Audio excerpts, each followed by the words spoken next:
Hello everyone, my name is broaden, also known as Prot. In this video I want to do some philosophy. I want to talk to you about the concept of pursuing pleasures. Pursuing pleasures in a manner that is sustainable, in a manner that is reasonable. Right now I am on one of my long walks. This is my hike in my mountains, and this is my second walk of the day. Today is Saturday, the 10th of August, 2024. Local time is 9:30 or thereabouts. And it is my second walk of the day. I went for a walk earlier in the morning with the dogs, but now it's too warm for them, and that's why I am alone. Since I am doing this walk, I will switch to the rear camera so that you get to enjoy my mountain. And then I will continue talking about my point today. So let's do that. Okay, here it is.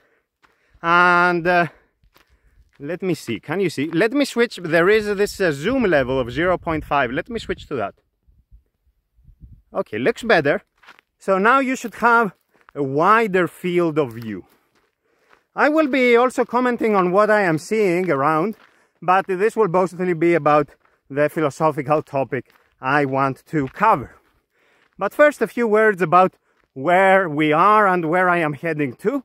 So I am at the base of this valley here, at a fairly low level. Not the lowest, but fairly low. I have been walking for about 20-25 minutes already, and we are going towards a very high level. We cannot even see it from here, so we will see how it goes. On the topic now, pursuing pleasures. Pursuing pleasures in a way that is sustainable. And that is the key. You may have heard some intellectual, usually of a religious persuasion, condemn what they call hedonism. And hedonism, they describe it as this idea, this propensity to seek pleasures and to do it in a way that is mindless, in a way that is uncontrolled. And the usual examples that you will hear when somebody talks about hedonism is, uncontrolled sex, drugs, and abuse of all sorts of substances. And this is associated with pleasure. And then, once they have condemned this kind of pleasure, this kind of seeking all these intense experiences, they will propound the usual talking points that they have.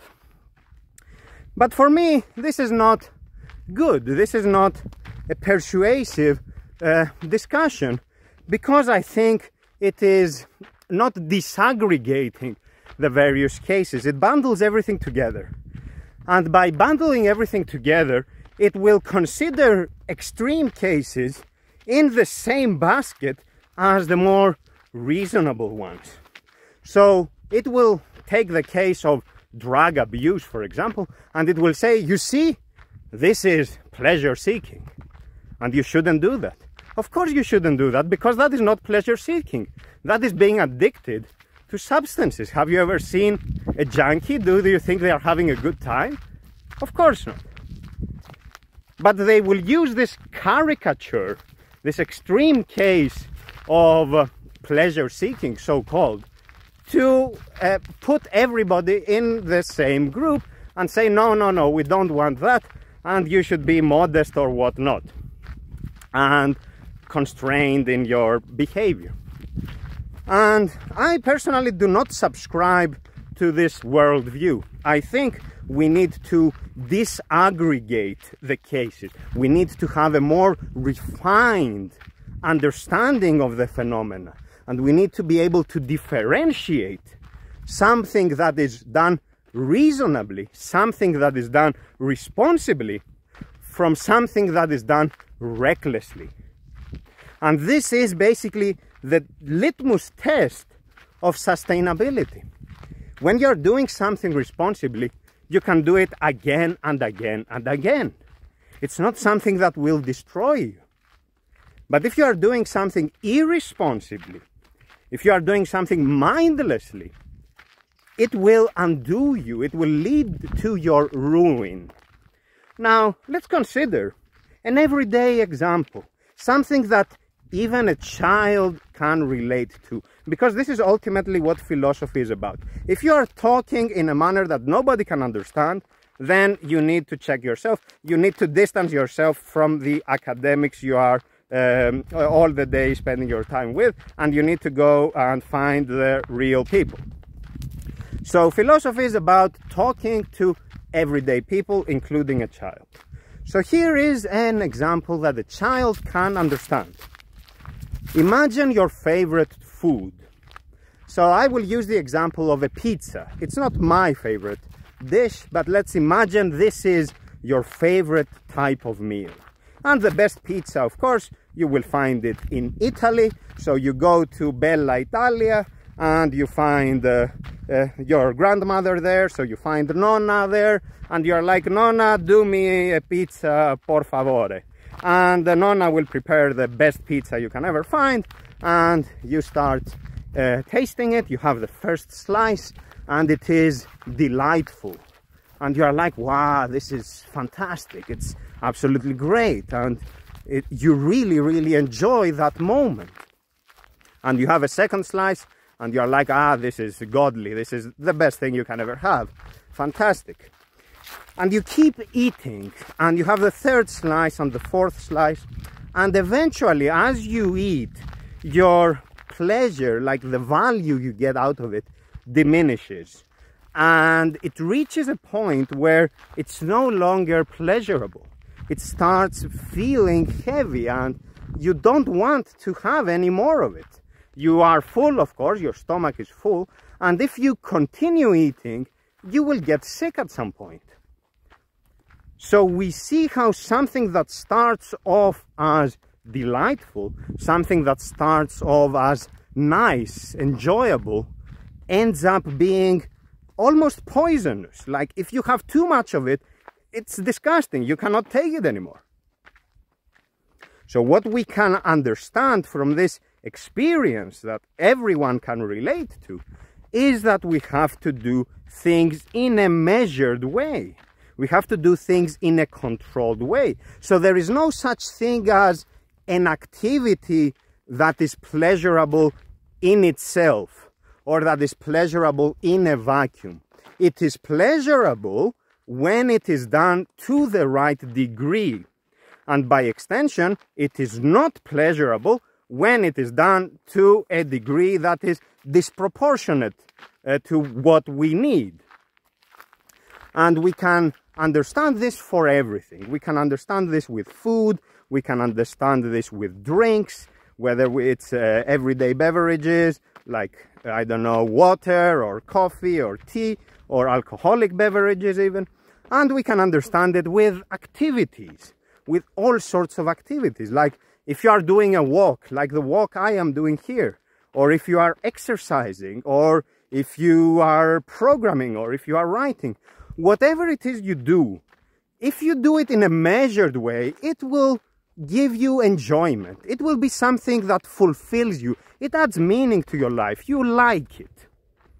But if you do it to an extreme, it will no longer be good. If I walk all day, if I walk for 12 hours a day, my muscles will be injured.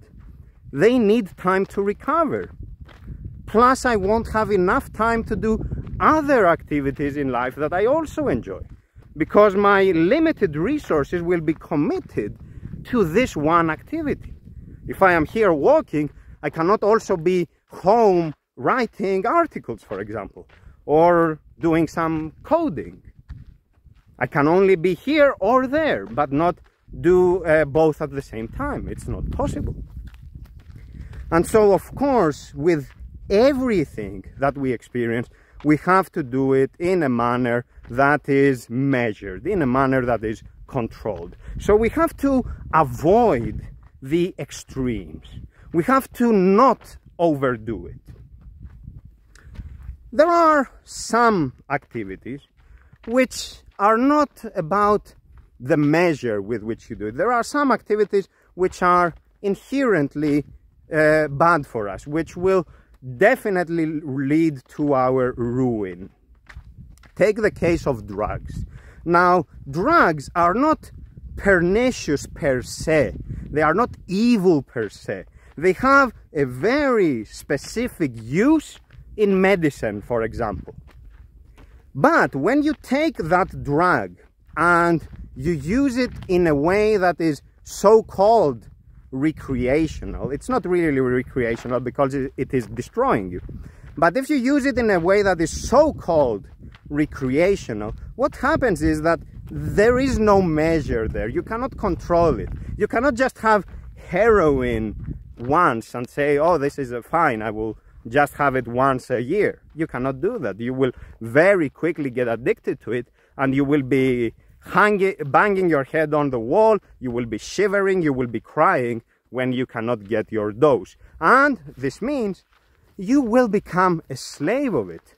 So you will no longer be in control of your experiences. You will no longer be having a good time, because now you have developed a relationship of bondage with this thing, with this desire. And now the desire dictates what you will be doing, because your entire experience revolves around this, around the service of this, the accomplishment of that desire. And the same is true for everything. If you do it to an extreme, it will control you. You are no longer controlling it. So I think then that seeking pleasures is not a problem per se. And it is important for us to disaggregate the phenomena and to not make these sweeping generalizations and condemn hedonism as this great evil of humanity. It's totally okay to be a hedonist. I don't see anybody pursuing things that are undesirable for them. I don't see anybody going through suffering all the time. Definitely not those who condemn hedonism. They seem to be having a good time with all their comforts. But of course they will tell you so that you don't complain about your economic situation, for example. But anyway, not to make a political comment, the issue here is philosophical. The issue here is that it is totally fine to do all the things that give us pleasure, provided we apply common sense, provided we understand what we are doing, and we understand that every action has consequences. So you cannot tell yourself, oh, you know what, I will do drugs and then I will manage and I will be good. You cannot be trying to fool yourself in that way. You cannot cheat. You cannot cheat reality, because you won't be able to control it. You are fooling yourself. You are overestimating your ability to be in charge. So if you do it, it will only be a downward spiral from there. So we have to understand that there are some cases where we have to be extra careful. And there are other cases where we do not need to be so careful, but where we still need to be mindful of our boundaries. And we do that by not being afraid of experiencing the world. It is totally okay to experience the world. What is not okay is to do it in a way that is uncontrolled. By the way, I am going towards up there. So far it hasn't been uphill so much. Of course, there is always an incline that is upward, but it is subtle, it is small, and there will be parts where it gets steeper. So we will see this, but you can get a sense. So this is a summer mountain tour, my friends, and I hope you are enjoying the view. Of course, I traverse these paths every single day. I get to see them, I get to enjoy them. And this is a pleasure of mine. Again, pleasure. Pleasure now, because of course of this propaganda against the so-called hedonism. Pleasure has been associated with intense experiences, like, oh, you must be having sex all day to enjoy, to have pleasure. Yes, sex is fine, it's totally okay, but you don't need to be a slave of your sex drive to enjoy pleasure. No, it's not like that. There are other things in life. There are subtle kind of experiences. When I walk here and it's quiet as it is now, of course I am talking, so it's not that quiet. But when I am walking by myself and with the dogs maybe, it's totally quiet, and I get to hear the birds, and I get to listen to the wind. It's not even windy today, so you cannot even relate to that.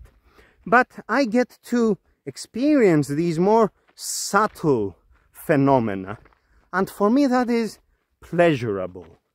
It's not the same kind of pleasure as sex, for example, but it's still a pleasure nonetheless, and I enjoy having that in my life. It fulfills me. It keeps me calm, as it were, and I know that there is this in life as well. And I know that life will not be just the boring kind of stuff every day. There will be this adventure. There will be this sense of excitement as I walk up the hill and as I get to encounter those animals in their habitat, and as I get to explore those paths and view the open vistas. And that is really, really nice for me. So you get to see. There is a path here, a fork on the road. So I could turn right and go that way, or I could go straight. And I don't really know where I want to go. So I will continue left or straight and see how it goes. So yeah, this is what this looks like, an oak tree. Yeah, this is an oak tree, Quercus inferatum, I think, this one. That's the scientific name. There are lots of vineyards here, folks. The wider region are known as the winelands, and there are a lot of grapevines here, and they don't have a lots of grapes. This is not a good season for them, it seems. It didn't rain as much, and we are now experiencing a drought in the whole island, so it is kind of tough. And hopefully it will rain, and hopefully the coming winter will be a better one. There will be more rainfall, there will be some snowfall at least, and then the year after, the summer after, will be better for the plants and for humans as well. Anyway, on the point of pleasure, and on the point of not succumbing to fear-mongering, not succumbing to this idea that, oh, I must avoid everything and I must be decent, in quotes, if you want. Oh, I must be decent and not do anything. Because then I think you don't get to experience life. You live in fear. You live in fear of something, experiences that in your mind take a whole other dimension.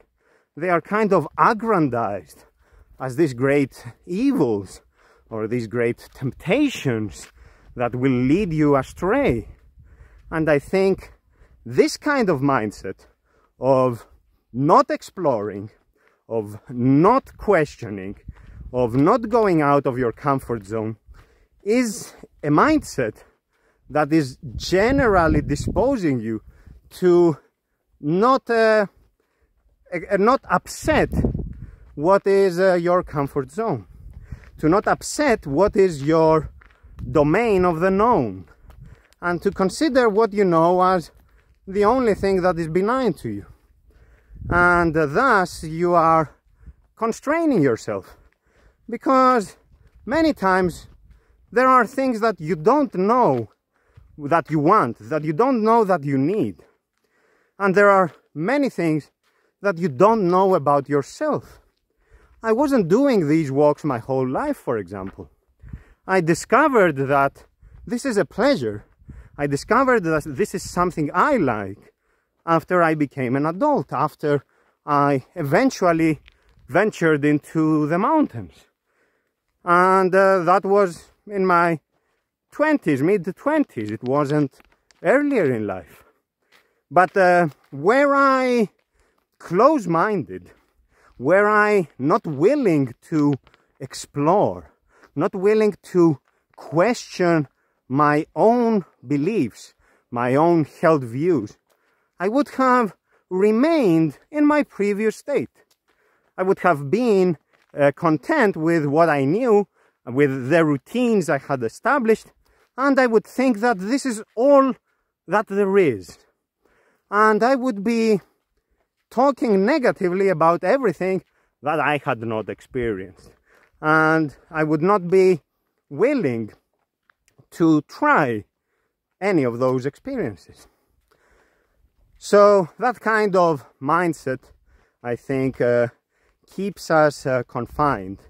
And it keeps us confined to ultimately a state of affairs that doesn't question anything. A state of affairs that is too limiting for us and doesn't allow us to grow. And I think when we allow ourselves to grow, we can discover more things about ourselves, and we can discover something even more important. We can discover that there is a whole world out there that unfolds without our participation, regardless of our contributions to it, despite our volition. Like when you walk out in nature, you realize how little you are. You understand that you really are not important. You really do not matter. And more importantly, that your value judgments do not apply. You are like, oh my goodness, I used to see the world in those black and white terms, and I used to be judgmental about everything, and to call people names, and to always describe phenomena in terms of good and bad. And now that I escaped from the confines of my comfort zone, now that I am exploring something greater, I realize how empty or how little or how specific those value judgments are. You cannot go to a tree here, to this complex form of life, and pontificate about your morality. It doesn't care. Your morality does not apply here. So you understand that not everything is about your ideology. Not everything is about humans more generally. And this, I think, makes you a better person when you are open to new experiences, where you are not afraid of exploring, where you are not afraid of questioning the state of your knowledge, the state of your beliefs. I think then it is more likely that you will broaden your horizons, and your conscience will be better aligned with the cosmos. It will be better aligned with the greatness of this world, because it will not be about you. It will not be about your little game of good versus bad. The whole world doesn't care about that. And we can see a little bit of this whole world here in the mountains around me. So there is that. I keep walking up the mountain. There are some birds, some small birds, but generally when the sun is out like this, the animals will seek cover. All the animals, they will retreat to their safe space and they will come out when the sun is setting, and that is a magical moment because you get to see all the birds spring into life, as it were, and then you can see all the other animals as well, and it's really nice. But now it is really quiet, so it must be close to 10 o'clock now, and yeah, it's a warm day, of course, 10th of August. It's really warm, but I am used to it, and we will be walking further up the mountain, folks. There is still ways to go. Now let me return to the point of pleasure itself. Of course, there is the part of pleasure in a manner that is responsible. Then there is pleasure as a conduit towards the unknown. Pleasure as a means of exploring the world, as a means of expanding your horizons, broadening your understanding of the world. And then there is the other thing about pleasure, which is that of commitment. Now, let me take a step back here for you to understand this. There are people that I know, and you can also find online, who have discovered some of the positive properties of psychotropic substances, of psychedelics, as they call them. And as is the case in the modern world, this of course has been degenerated into yet another form of consumerism, where people without the requisite training, people who are not willing to commit to something long term, think that they can take some psychotropic substance and expand their mind this way, quick and easy. Because everything in our world now seems to be like that. Like, you will watch a video which promises that, oh, here is how you can have, I don't know, the perfect athletic body in 2 weeks. And here is how you can lose 100 kilos in 1 weekend, or whatever. Something totally silly like that. You cannot do it, in case you wonder. You cannot do it. It's a lifelong commitment. You have to start small, and you have to proceed one small step at a time. And the same is true for your body as it is for your mind more generally. So there is no such thing as a substance, as a magic mushroom that will make you a wise person, that will make you a guru or whatever. The guru will spend 30 years practicing their tenets to reach a point of enlightenment. They don't do it on a weekend. They don't do it on a whimsy, by intaking whatever kind of substance. Now, the point about commitment.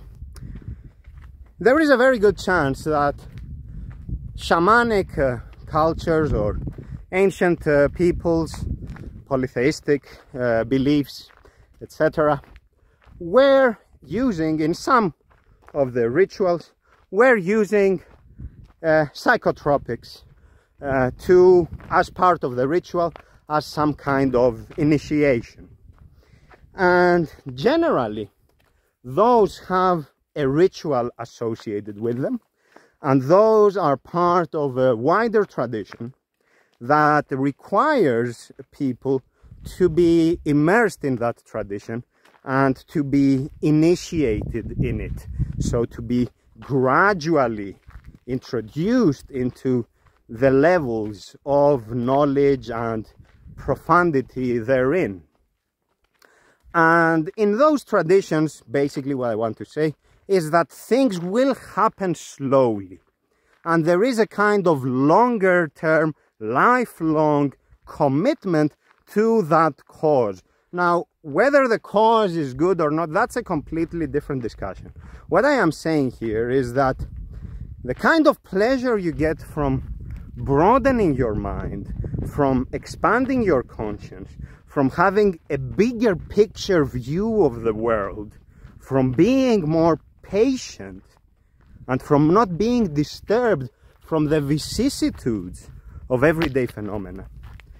This kind of pleasure does not come about easily. So you cannot appeal to some shamanic practice and say, oh, you know what? They were taking this magic mushroom and that's why they were great. So I will do the same and I will be great as well. No, you won't. You will not, because you have a consumerist understanding of the experience. Because your motivation is to do something quickly. Your motivation is to find some shortcut on the path towards enlightenment or wisdom or whatever you may call it. And there is no shortcut. There is no such thing. And again, we go back to this point of sustainability. Because if you think that you can just take this shortcut, you are quickly becoming dependent on the ingredient you want to consume, because that is your gateway to whatever it is you are seeking. And so you are now dependent on that, because now everything you do must be in pursuit of that. And so your goal, instead of being the enlightenment that it originally was, is now the acquisition of the substance. And so you are led astray. And it's the same with all kinds of pleasures in that way. Like you want to have a pleasurable night out, so you will have, let's say, a glass of wine, and you are sitting there with some good company, with your romance there, and you're having a good time. But then if you overdo it with the alcohol, eventually you will be seeking just the alcohol, and you will forget about what it was there to do, which was to be as a backdrop for what the actual experience was. And so we have now here the understanding of commitment, the understanding of the longer term, the understanding of being patient and of remaining resolute. So of doing something not because of its immediate, moment by moment kind of exhilarating reaction that you get from it, but because of the sustained satisfaction. Because it really feels nice to be in control. It really feels nice when you wake up in the morning and nothing can distract you. When your routines are so well established, when your discipline is such where nothing can lead you astray, and you do things deliberately, and you carry them out to fruition, and what you say you do, but what you say you do, but you don't say much. You don't overpromise. You don't tell yourself, you don't prop yourself up, and you don't tell yourself lies. You know that how hard it is to actually do stuff, and so you say few things, you say few words, and you proceed by means of action. Your deeds do the talking. And all this attitude, this outlook in life comes from the fact of not being afraid to seek pleasures, of understanding that pleasures, some of them are intense, others are subtle, others are more nuanced. There is no ranking among the pleasures. We are born into this world, and whatever the narratives are, we don't know if there is another world. If there is another presence to be experienced, then there will also be another present that we will be participating in. And then in that present, within the prevailing conditions of it, with the means at our disposal, we will do what we can. But until then, we have this presence, and this present, and these prevailing conditions. And in this world, in the here and now, we have to work with what we have, and not be distracted by the possibility of another world where other rules apply. We don't know.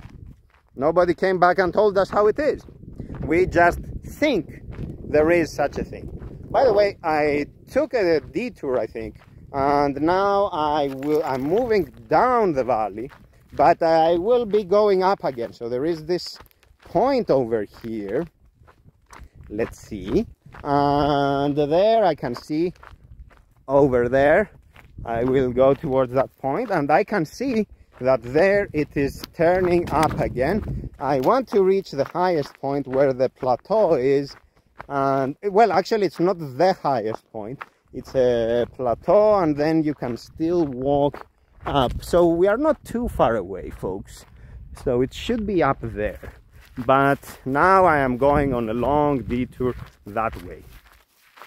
I don't mind, of course, because part of this is for my own pleasure, right? It's the long walk that I really enjoy. So in the here and now of this presence, of this present, we have the human condition that we have. And this human condition is multifaceted. And we don't only have a mind, we don't only have a spiritual dimension, and we also have the emotions, we also have the body. And our experience, because it is multifaceted in this way, is about tending to all our facets. So I think this idea that, oh, I will only pursue a life of bodily pleasure, I think that is wrong. But I also think it is wrong to say, oh, you know what, I will withdraw from this world is just a distraction, and I will only seek spiritual experiences. I think that is wrong too, because there must be a reason for you to have a body. There must be a reason for you to have a sex drive, for example. There must be a reason for you to feel well about certain things and unwell about other things. And there must be a reason for you to have the capacity to discern when something that is otherwise benign stops being good for you. In other words, you have the faculty of understanding moderation. You have the faculty of understanding that anything that you experience, even if it is initially good for you, can turn bad when you overdo it. And so, because we have this faculty, we can do things responsibly. And because we have reason, and because we have foresight, and because we have knowledge, we can do things in a more informed way. So you don't have to go and experiment with everything you see and say, okay, let me try this and see how I can manage. We know that some things you cannot manage, so you avoid those. And the things that you can manage, you handle with care. Let's see, folks, I could probably go up that way, but I prefer to go this way and then move towards the higher point that I already mentioned. So there is this, and for me personally, hedonism is not a bad word. I don't consider myself a hedonist because I think when some word is overused and it kind of becomes a bad word, you know, there is no point in trying to salvage it. Let them have it. But in terms of substance, I think it is totally okay to pursue pleasures. Pleasures of all kinds, okay? I'm talking about all the pleasures. But to know how to do everything in moderation. And to know that some things which are so-called pleasures are not actually pleasures. And specifically what I have in mind here are drugs. In our consumerist world, there is this notion of recreational drugs. Oh, people do whatever they want, let them have it. Of course they do whatever they want, but them doing drugs is not only affecting themselves. Them doing drugs will affect others around them. Where I grew up in Greece, it was a poor area, and it was an area where drugs could be found aplenty. And when I say drugs, I'm not talking about weed, okay? I am talking about the hard stuff.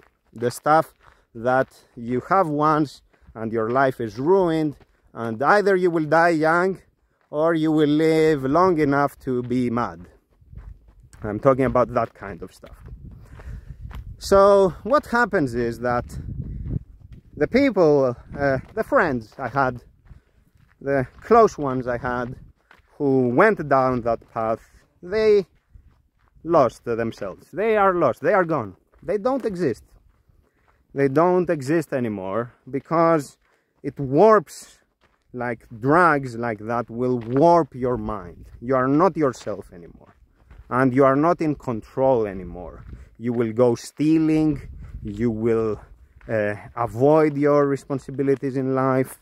You will not have any sense of loyalty to your friends, to your family, to your parents. You won't have anything. You become so self-absorbed, so consumed by the desire to find the drug, to have yet another dose of it, that you just are not a nice person. Not because you are evil yourself, not because of that. The drug doesn't make you evil, but it changes your behavior in such a way, it makes it so self-centered that you are kind of a bad presence around others. And of course, your parents, your friends, your loved ones are sad to see you die in this way or lose yourself to madness in this way. So for me, when I hear the term recreational drugs, I know that it is a marketing gimmick, and this applies to things which I wouldn't consider drugs personally, like weed. I don't think it is a drug, but if you overdo it even with that, it will still be bad for you. There is no doubt in my mind, and I have seen that already, and I speak from a position of experience. But the point is about everything, about the pizza that your nonna in Italia will do for you. That is a delightful meal. But if you overdo it, my friend, it will not be delightful for too long. You will quickly regret it. With some things you won't be addicted to.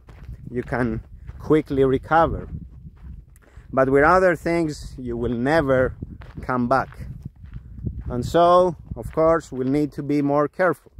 And that's why we have reason, and that's why we have knowledge, and that's why we must not think of ourselves as being too smart or too tough or too whatever, you know, too rebellious to listen to anybody and to heed their advice.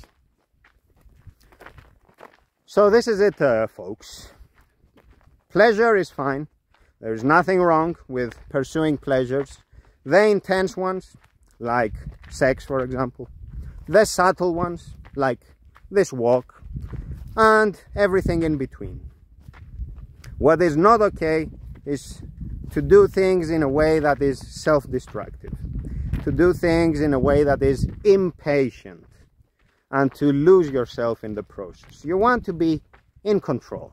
And you want it to last long term. By the way, I promised you to go towards the top. And this still goes straight. And this goes up. So let me tour you around, folks. Let's go up this mountain. Hopefully I am reaching the top this way and there won't be another path bringing me down. But this is basically what I had to tell you. Of course, I can provide more examples and I can belabor the point, but I think you get it, right? So don't be phobic. Don't be afraid of the unknown. And don't have this kind of false modesty which springs from ignorance. This idea that, oh no, I cannot possibly try this. This is really bad for me. No, why not? Just know to be responsible. And if you cannot be responsible, that's fine. You already know something about yourself and you act responsibly. So there is still that. So yeah, this is it, folks. But let's continue up the mountain. It is also a tour of my mountains here. You get to see, here it is, more rocky at this spot.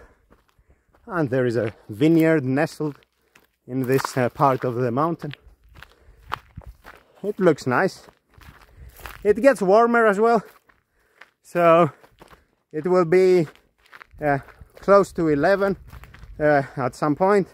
I think when I started it was almost past, and so it will be 10 past already, and we will be closing on 11 o'clock, where the sun starts to get really warm.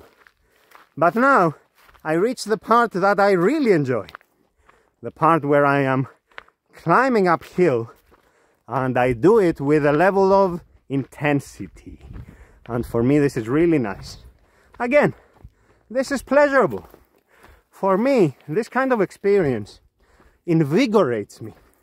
Of course, it eventually tires you out if you do it for too much, but it invigorates me and it reinforces my sense of discipline, and it reminds me that all the little things I do in life to take care of my health and to put things in order, all the little things culminate in this, and I can do this because I do the little things.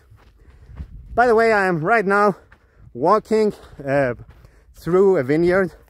The soil here is soft, and when you are walking on this kind of soil, you have to apply more power to propel yourself forward.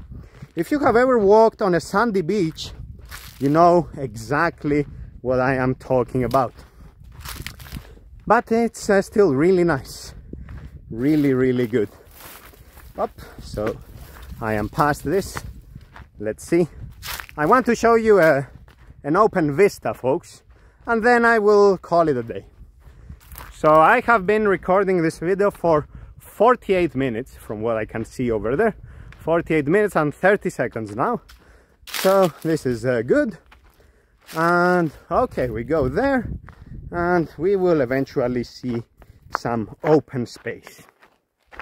So let's walk down this rocky part over here, minding our step, but continuing a pace. And this is really good. Really good, invigorating, as I said. On the point, since I continue recording, let me continue talking as well.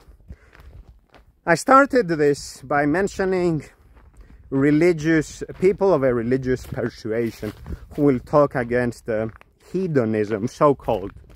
And of course you may already know that I am Greek and I grew up in Greece, and the majority religion there is Christianity, Greek Orthodox Christianity.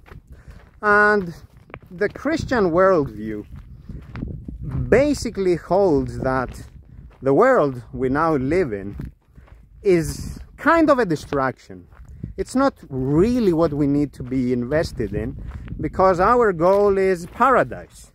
So whatever we are doing here should be working towards entry into paradise, and otherwise this place is a distraction.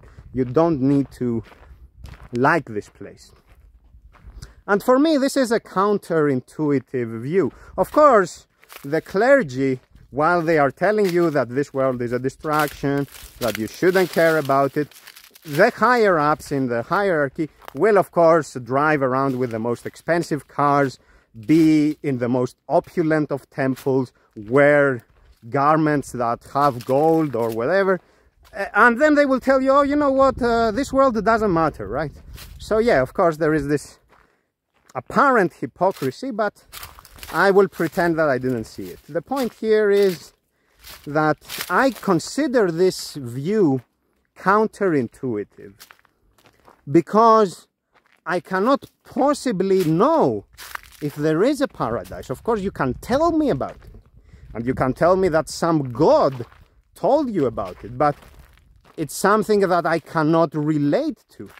I have to perform a leap of faith and believe in that and believe in everything else that you tell me, and conduct myself in such a way in the hope that what you told me is ultimately true. And what if it isn't?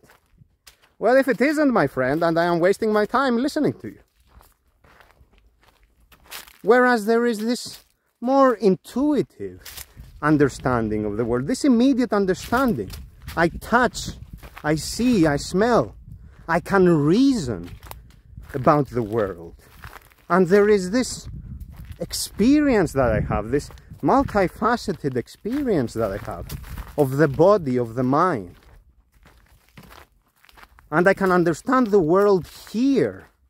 I don't need to imagine another world and to think that I can withdraw from this world, renounce this world. You are not renouncing it. You think you are doing it, but you are not. You are still participating in this world. You are still flesh and bone. You are still a human. And you want to act as if you are not a human. You want to act as if you are some kind of an angel or some other worldly presence. Whereas what I want is to just live as a human. This is what nature gave me. This is what my nature renders possible. I am human, and this means that I have all the needs of a human, all the desires of a human, but also the reason of a human, the sense of longer-term thinking that humans have, the sense of responsibility, the sense of commitment, the sense of sustainability. And then the sense of the bigger picture, of understanding that I am not alone in this world. And this world is not there to serve me, to tend to my pleasure, to tend to my satisfaction. This world doesn't care.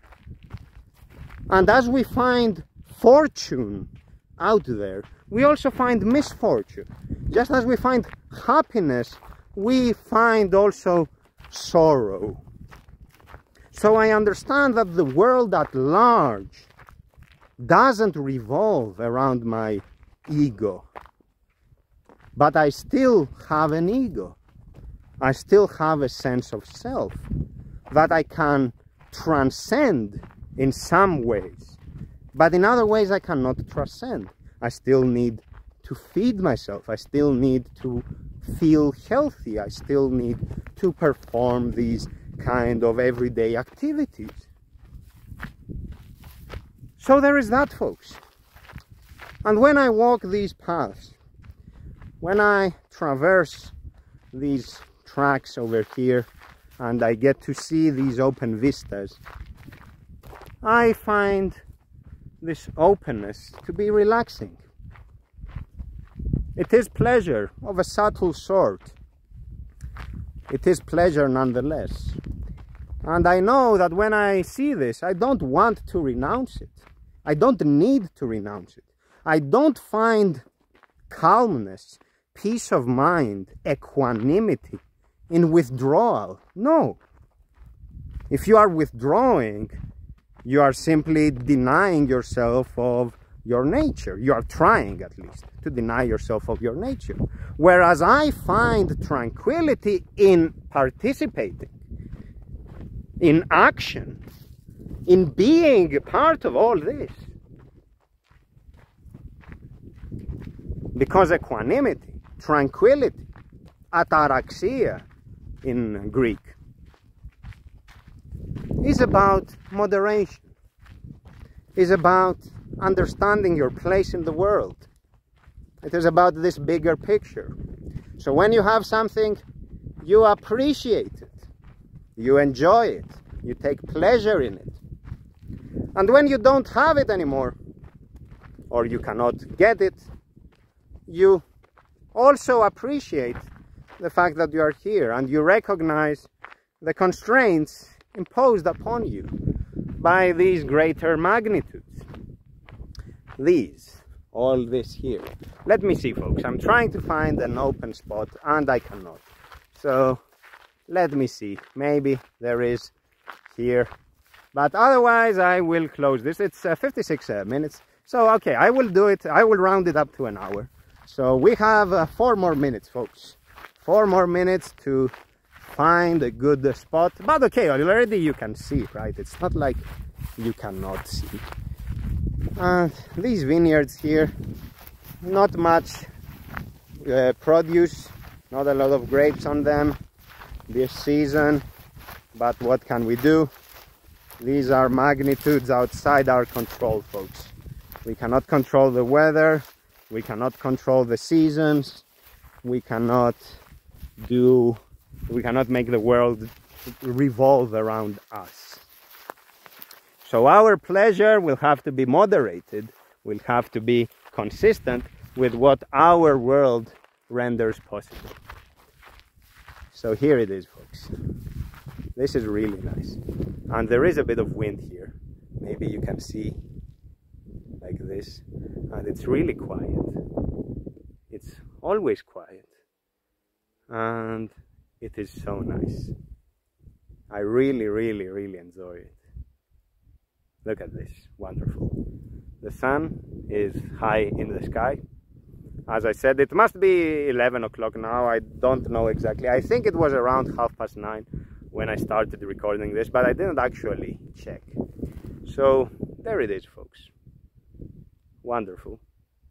Really, really nice.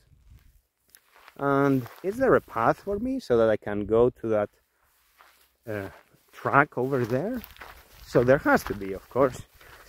And even if there isn't, of course, I can always go through the rocky terrain. It's not like I cannot traverse it. But I would rather go through a beaten path, because now I am holding the selfie stick, and one hand is thus reserved, and I don't want to take risks when I am like that.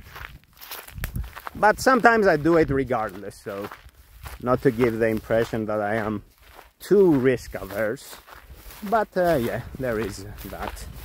I enjoy doing this, apart from the calmness it brings, apart from the training I do in finding ataraxia, tranquility, equanimity through participation in the world.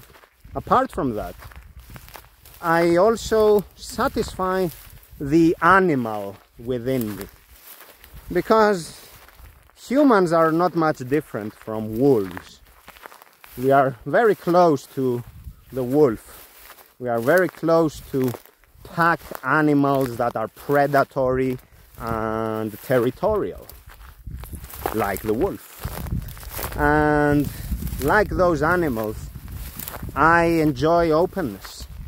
I feel constrained when I am bound to a small place, small physically but also figuratively, when there are routines imposed on me from the external forces, and when I don't have the freedom to roam the wilds like I do now.